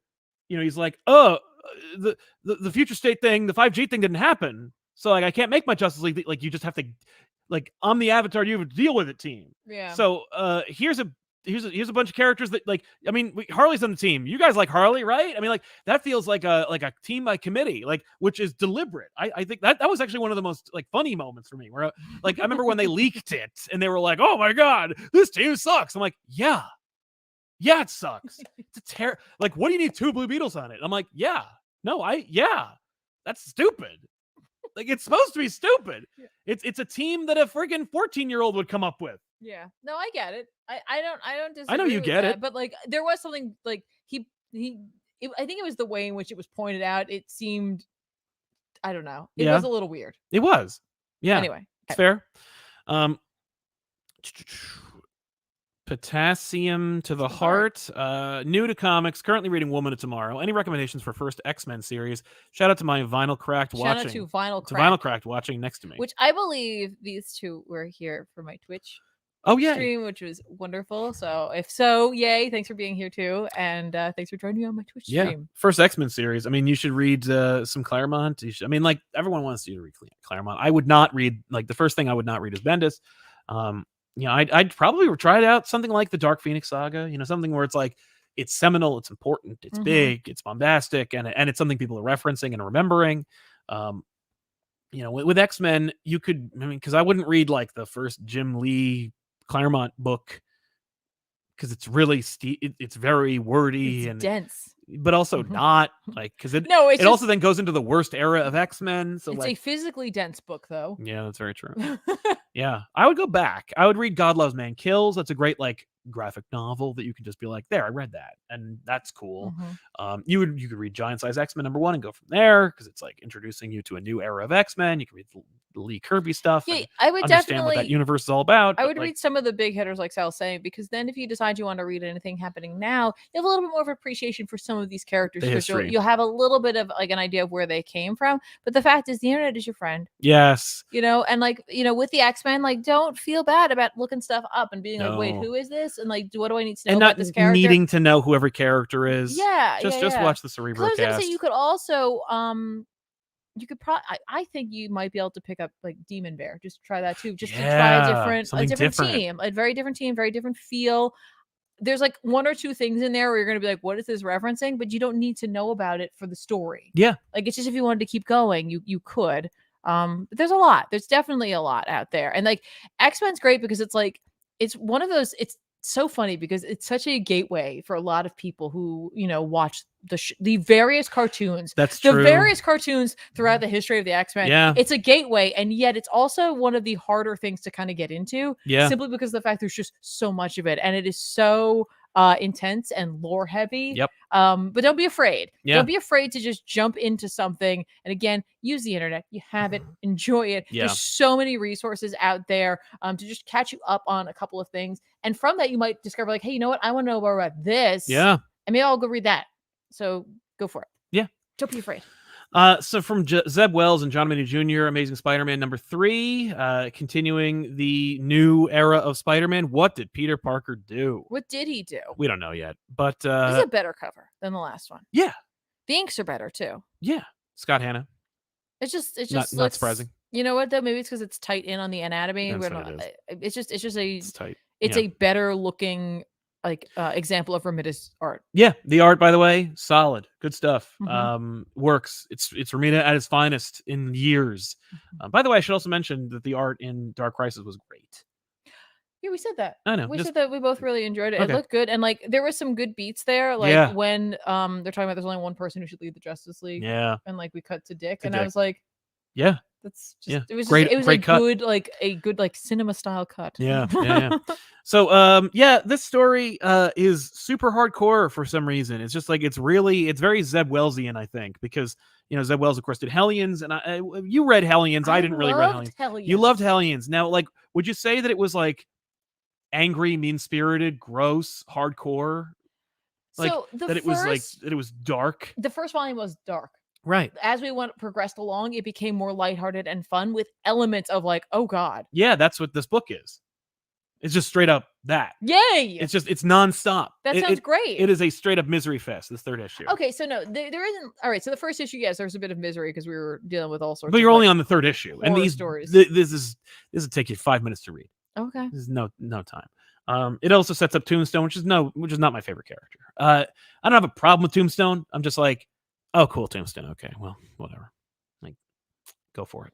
Because everybody I know is like, oh, I got a great Tombstone pitch. I'm like, oh yeah, is it a Kingpin pitch? I've never remodeled. heard any of that before. But I was gonna say, at least he's not like, I'm gonna make a new villain. Thank freaking God. He's like, I'm just gonna pull one out of the toy chest. Yeah. Here we go. Yeah. I got Tombstone. Right. Maybe that's what they should do. They should just get a bunch of like action figures. Like, here you go. Or like even just like slips of paper and you just pull one in and be like, this is the story you got to tell. Right. Yeah. Good luck. Honestly, like that would be something that I want writers to just challenge themselves to do. They should do like an anthology of that type of thing where it's Yeah. like you get like, 6 or so writers together, Yeah. right? You had like 6 Spider-Man villains there. You Mhm. put them in, it was all random. They all pick one and like they have to tell that story. I would love that. There's a book called Spider-Man Full Circle, which did something like that, where they had like 10 Spider-Man writers and they sent emails where they finished each other's sentences to continue the story. Oh gosh. It is a nightmare. I bet. No, I think this one's a little more controlled. Yeah. But so Spider-Man is beaten to within an inch of his life and he's bleeding out of his face into his mask. Tombstone like chains him up in the basement, in the subway. He's got a turf war with the Rose, and he's gonna set up his. Wow, the Rose is in here as well. Yep, the Rose. Yeah, Wow. I know. Okay. But he's gonna have his guys dress like Rose's guys, and then just cause a straight up like mass shooting, and then sign it as the Rose, and then like have this hero community come in and take down the Rose so that he's out of commission. That is a very classic villain story. Yep. Okay. Yep. And Peter just sits there and listens to Tombstone tell the retconned origin of himself, where it's like, I was an albino kid and I had to do this, that, and the other thing, and I'm a bad guy, and blah blah blah. And like, why did you get there's a moment where he's like, why'd you get involved? Like, why are you dealing with this? Like, who are you working for? And Spider-Man's like, it's not that simple, man. Or it's never that complicated. You're a bad guy. I'm here to stop the bad guy. And he's like, everybody, and he tells a story about a lion and how like a lion, every time a lion like mauls a person, either at a zoo or whatever, Angel gets its wings. yeah. But every time a lion gets loose and mauls somebody, like they always talk about like why, like one time they actually blamed like an impacted molar, but no idiot ever says bad lion. Right. Like, you're an idiot for assuming that I'm just a bad guy. Let me tell you the story about like why I'm a bad guy. I mean, I guess because like with a lion, that's their nature because Yeah. they don't have higher thought. Right. But yeah, exactly. Well, that's why Tombstone's an asshole. But like, and then he tells a story about like how, why he's a bad person, which is like every origin of why any bad person's a bad person. Bad shit happened to them, or they were born rich. But like in this case, it was just, that. But, he's just he's a poor kid, beaten up, had to be tough. Eventually didn't take no shit from anybody. Most like basic, one note, one dimensional, couldn't care less origin of Tombstone. So big waste to like 3, 4 pages. Just here's Tombstone's origin. Wow, he's a bad guy. Are you accusing Tombstone of being a basic bitch? Yes, that's exactly what I'm saying. It's just like everybody's like, oh, I got a great Tombstone bitch. I'm like, oh, cool. Is the Kingpin light again? Is it die Kingpin? Cool. Just like fucking Spectacular Spider-Man, which is just, you can't use Kingpin. Well, then I'll use Tombstone. Okay, cool. People are like, whoa, I love Tombstone. I'm like, yeah, because it's just the Kingpin story, but with Tombstone. And it's like, yeah, you know what? Like sometimes that's cool. And sometimes just to mix it up, you got to use a different character. You know why I don't mind it so much? Because it's like when you, like a lot of people think of New York, like, especially like, and it's like, years ago, like mobsters, gangsters, you know what I mean? There's a lot of them. Yeah. And they got to fight one another. So you got to have more than one. Yeah. Like if you're going to have Kingpin, you need to have another one that has some sort of ability to stand up against that power. So yeah, and that's it makes sense. No, it works. It works. It's fine. Like I'm not necessarily like ragging on it. I'm just like, people are like, whoa. And I'm like, whoa, really? Whoa. It's really, I mean, like, this is like, it feels like a Stan Lee issue. Like, it feels like Stan wrote it. It's just that it's also really, really gruesome. Like, Spider-Man is, he gets beaten in a van in the previous issue. He's chained up and beaten bloody and like cries and begs and like, and like poops himself. Like, it's just, he looks like an idiot. Like, he looks like a pathetic loser who's never won a battle in his life, which is like what Spider-Man is sometimes. And you need to like bring him down low to make him like succeed, right? Like every run has to have Spider-Man brought to his lowest possible point. Hopefully this is it. Mary Jane's new boyfriend, husband, father of her children, whatever, shows up to Peter's apartment to have a chat with him, because Peter called Mary Jane at some point and he's like, hey, don't call my girlfriend anymore. Like, gotta have a face-to-face manhood chat. And then like, because just not the type of person Mary Jane would be with. So I can't wait to find out. That's why it's like, oh, cool, yeah, okay. Mm-hmm. And then like the debt collector shows up. They have it back and forth. The guy pays the debt collector off to leave Spider-Man alone, or Peter Parker alone, for a couple of weeks. So he's like, I feel bad about kicking a man when he's down. That way you're not like, oh, I hate this character immediately. Like, no, he's a good guy. Mm-hmm. I'm like, oh, cool. Yeah, very emotionally manipulative. Yeah. Like, I get the writing trick. Mm-hmm. So, like, it is a very well-written issue. It is a very, but Spider-Man is like, he is emasculated without even being in the scene by a character we don't know and have no context for and couldn't care less about until we get the context, which is like, I think I'm done with that. Like, I think I'm done Tarantino-ing everything.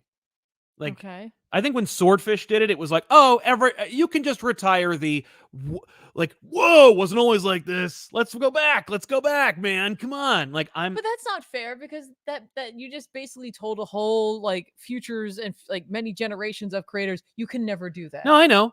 That's not right. Yeah, sorry. No, But like, maybe mix it up a little bit. I disagree with that. I know. But like, when you're introducing characters that haven't yet been introduced already, and you have like all this context that isn't context, it's like you're banking on this idea being so good, Yeah, that I have no context of this, but I'm gonna be on board because you're just so good at this. I mean, like, yeah, it's just it's proof that like this is never gonna be the book that I want it to be. Like, this is a really well written issue. John Romita Jr.'s art is great. Like, and when I say great, I mean as good as it's ever been. okay. He So really nails it. If you like John, you're gonna like this, and if you don't, oh yeah, no. If you don't like John Romita Jr., this is not going to change anybody. right? Just like every John Romita Jr. book since the dawn of time. Like, I remember not really digging John Romita Jr. style like when I was a kid, when he was drawn for Chuck Dixon. Mm-hmm. You know, and I'm like, wow, like everyone looks like they're made of like I don't know, paper mache. Yeah, Everyone's just squares. No, he has a lot. Yeah, it's like it's very stylized, and it always has a lot of texture. It's always a lot of texture. It's always super stylized. And it's like, you know what? Like, yeah, that's just John Romita. Yeah, it's always been that way, Junior. But like, but I like it. You know, it's fine. Okay. You know, I like it better than this than ever in Superman. Yeah, and it feels like a Spider-Man comic. Right. Maybe because I like the Romita Straczynski run. Right. But right. You know, otherwise, like, it's super simple. Like, the last 3 issues take like 5-10 minutes to read. It's there's nothing going on but what this is. Okay. And I think that's like a consequence of, what did Peter Parker do? He got rid of his entire supporting cast. Oh no. There's like a subplot about Randy Robertson wanting to propose to Tombstone's daughter, who's also the Beetle. I don't care about like Tombstone's daughter, the Beetle, and whether she's going to marry Robbie Robertson's son. Right. You know?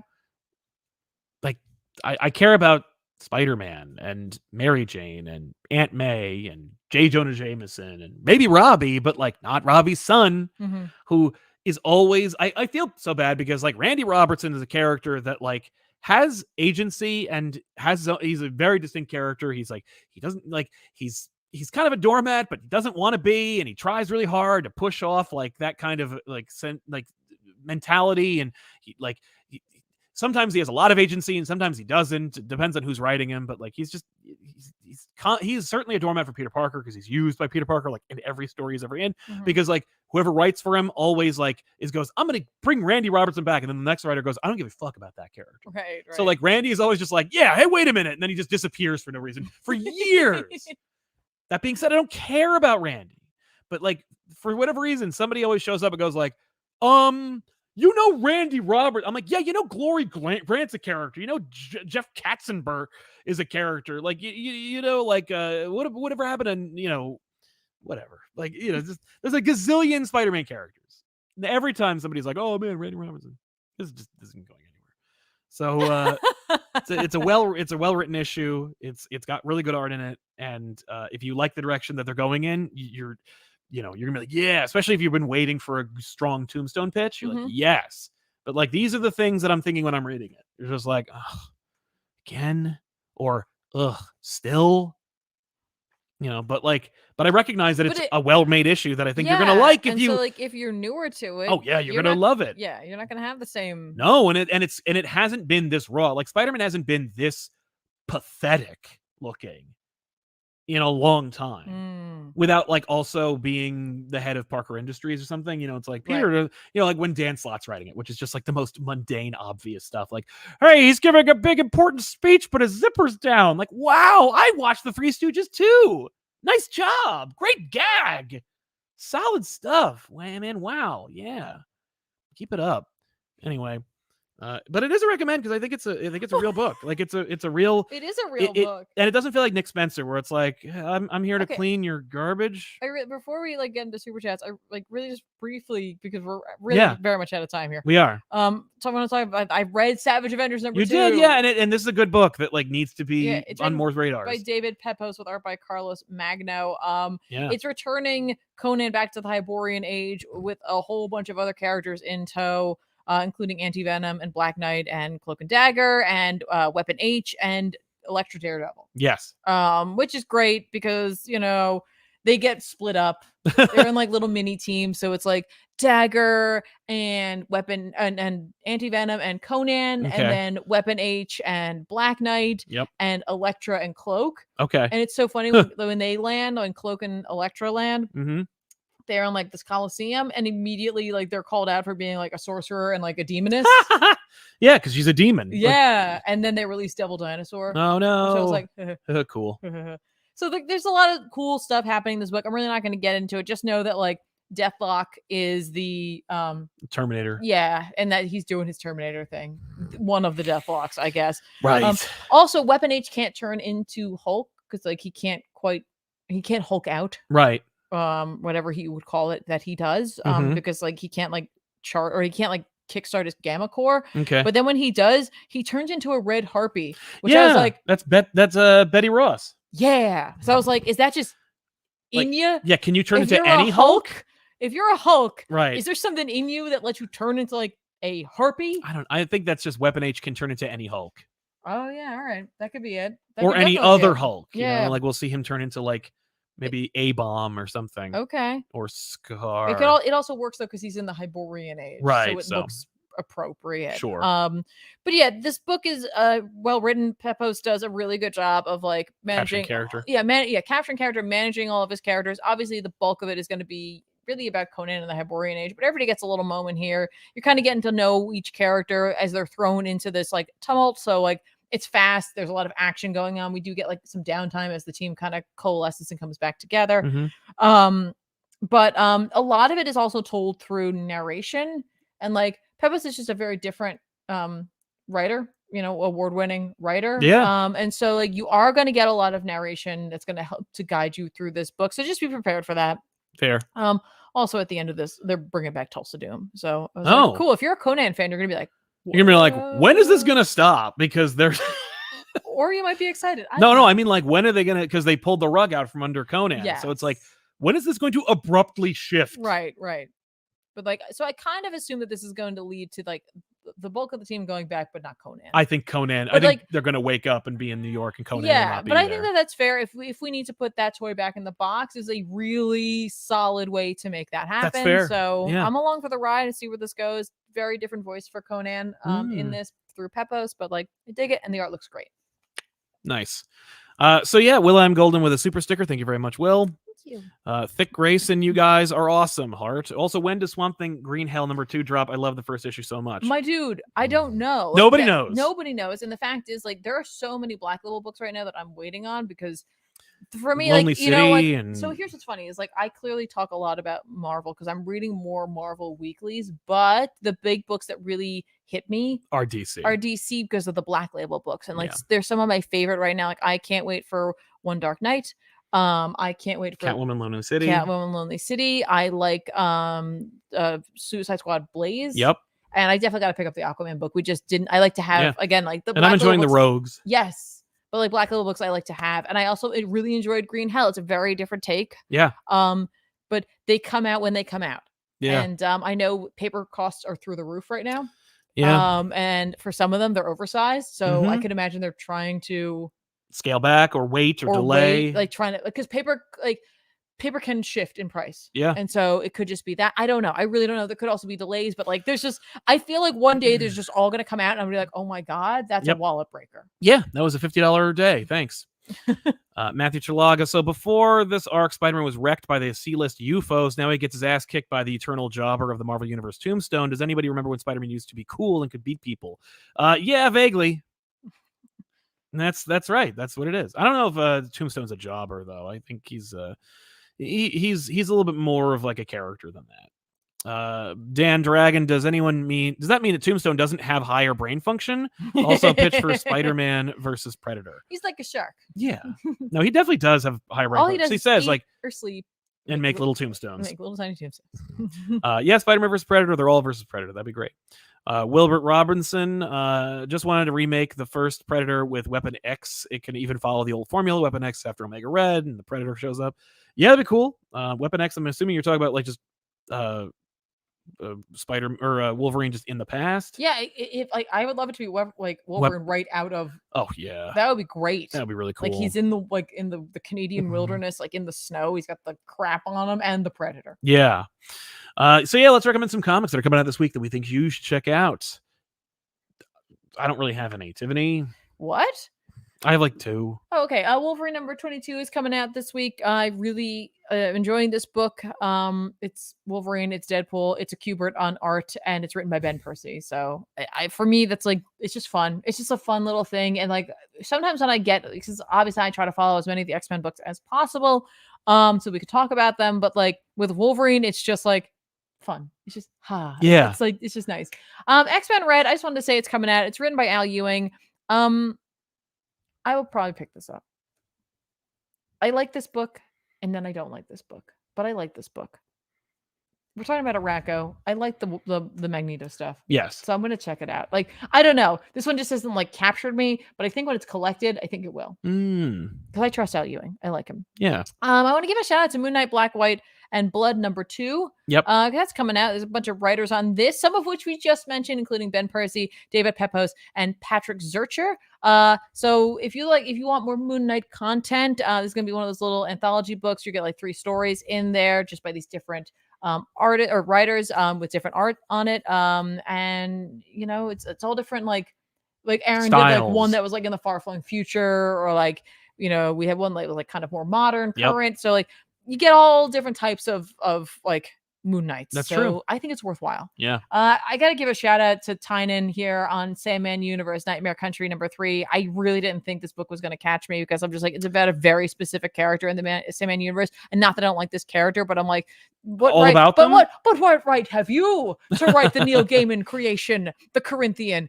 He's doing a nice job. He really clearly cares about this universe. So cool. What's next? All right.